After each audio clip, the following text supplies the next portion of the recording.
Exodo 34:5-7. Ang Panginoon ay bumaba sa ulap at tumayong kasama ni Moises roon at ipinahayag ang pangalan ng Panginoon.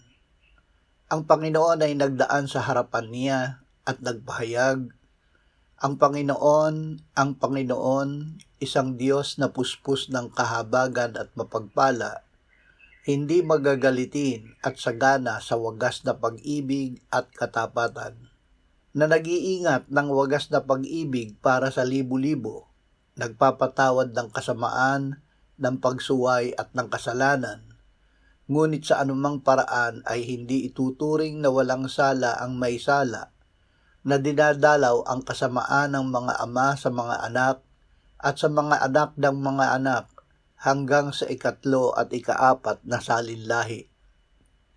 Pagpapatawad at pagpapawalang sala.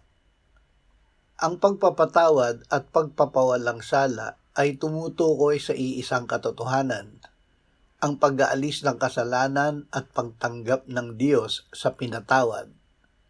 Ang ihinahayag ng pagpapatawad ay ang relasyon ng Diyos bilang Ama na nagpapatawad upang ibalik ang nasirang relasyon ng nagkasala niyang anak sa Kanya.